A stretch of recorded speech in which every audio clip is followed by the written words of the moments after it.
Hello and welcome to the investment update for April 2024. My name is Michael Ogg. I'm joined by Marc Wait, Head of Investment Strategy at Providence. Welcome, Marc. Thanks, Mike. Marc, could I just start off with the Global Outlook and Strategy title, which is Green Shoots Abound. Can you explain that, please? I think what we'd like to communicate there is that the changing dynamics in terms of economic growth. So you've seen a big upgrade in terms of US growth expectations for 2024. So the well-expected recession seems to have been parked on the sideline. You've also seen global growth expectations move up. So they're now close to 3% at 2.9% year on year. We've seen inflation start to come down, albeit it is a little bit sticky and not quite back at target, but it's much lower than it had been previously. Markets, whilst they've revised some interest rate expectations this quarter, the view is that we've seen peak interest rates. And then most importantly, people are looking to the equity market and looking to the earnings pickup after a relatively sort of soft period for earnings growth. Marc, there's also quite an about facing interest rates. Last November, they're talking about cuts this year. That all seems to be getting pushed out. Can you just discuss that too? So that's a really interesting and important dynamic. So if we look at the US Federal Reserve, expectations were for between 6 and 7 25 basis point cuts in 2024, whereas today there's less than 2 expected by the market. So again, the drivers of that have been the pickup in growth expectations, narrative from the central bank that basically they're going to take some time to ease policy, a realisation that big parts of the US economy were relatively immune to rising interest rates. Household mortgages, they were generally fixed at sort of 3 and a bit percent. Corporates were able to fix at low levels, and just that the growth expectations been a lot better.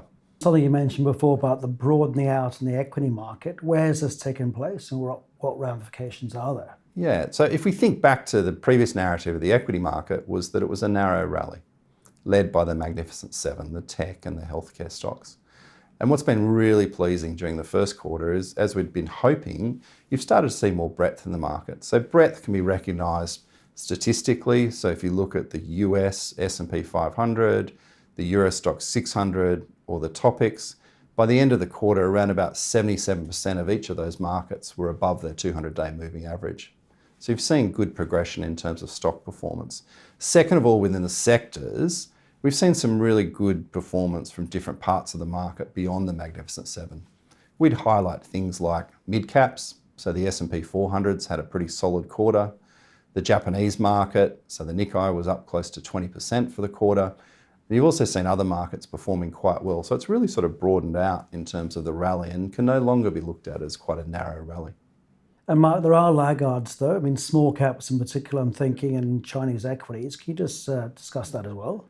We can really sort of split that into two parts. In terms of the small caps, that was one part of the economy that probably didn't have as much access to capital and was more impacted by the rise in interest rates. So you've seen less confidence in their earnings, more impact in terms of their performance, and there's been a relative sort of underperformer. I think they're up around about 2% for the quarter. And then if we look to the Chinese economy, very sort of specialist issues around the Chinese economy, increased regulation from the government, a very big sort of property crisis that I think is fair to say is systemic, as it's now starting to impact the financial sector as well.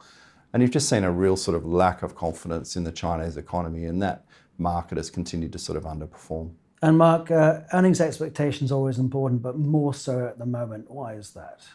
So that's a great question, Mike. I think we're now 17 months into a rally since the S&P 500 bottomed at the end of 2022. And to begin with, often those rallies are fueled by optimism. And so we've gone through an environment where we've had an earnings downturn, but the market's been happy to look through that and increase the price to earnings multiple. And so recently that's gone from 18 times to 21 times. So now what happens is it's very much incumbent on companies delivering in terms of their earnings. And we can see on the chart that we're showing on the screen at the moment, there are some expectations for some increase in earnings, but there's a number of strategists in the market that are thinking that perhaps you might even see some outperformance relative to those earnings. And that'll really be the fuel or the catalyst that'll allow the market to continue to sort of move higher from here. And Marc, does that explain the preference of global equities over Aussie equities? Well, the preference of global over Australian equities is really twofold. Optimism about the global economic environment, and also a little bit of cautiousness in terms of the outlook for the Australian economy.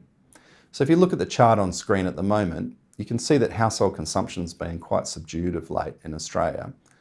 And one of the sort of impacts that have driven that have been the fact that you've had an increase in interest rates that has impacted households on their mortgage costs and other borrowing costs. And you've also seen an increase in tax rates. So the combination of those two components have meant that the hit to household budgets has been as high as it's been since the late 80s. So there's some big headwinds there. And we just think if you combine that with the fact that the Australian market's trading at 20 times on a price to earnings ratio, there's already a lot of good news priced into the Australian market, and perhaps there'll be better opportunities overseas compared to Australia. And that's why we've got an underweight in terms of Australian equities. And Mark, we've got an overweight in credits. Why do you like credit so much? So we think credit is really the epicenter of the closing of the capital markets for 2022 and 2023. So we like the idea of harvesting yield in portfolios.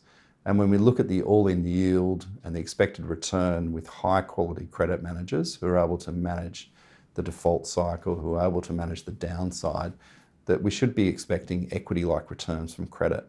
And we see that as a period where we'll look back in sort of 2 years' time and go, wow, we could get credit at yields of high single digit, low double digit, well managed, and it's really an important component of sort of driving portfolio returns. And Mark, where do you see the risks at the moment to portfolios? So we've been talking for some quarters about seeing a handing of the baton of risks in the market. If we think back to 2022 and 23, the big risk everyone saw was inflation and interest rate volatility. That's now sort of faded a little bit to the background, and it's been geopolitics, and that's been something we've been highlighting. So we've seen geopolitics impact markets around the appreciation in the gold price for the first quarter, so that was up double digits. The oil price moving up from $70 to $90. And I think as we talked today on Monday, over the weekend there was some interaction between Israel and Iran, and I think that just sort of increases the risk premium that we should be expecting in markets in the period ahead. So Mark, given that, how do you build portfolios around managing that risk but maximising the return? So in terms of Providence's DNA, we're very focused on building resilient portfolios. And so I think that really means well-diversified portfolios with specific positions that can give us some protection around some of these geopolitical risks. And there we'd point to the exposure that we have in portfolios in physical gold, the cash weighting that we have, the exposure to global government bonds, and then a really well-diversified global equity portfolio that is giving us that good diversification to sort of ride through the storms that may appear in the period ahead. Mark, thank you very much for your time. Thanks, Mike. And thank you for watching. I hope you enjoyed the discussion, and we look forward to seeing you next time.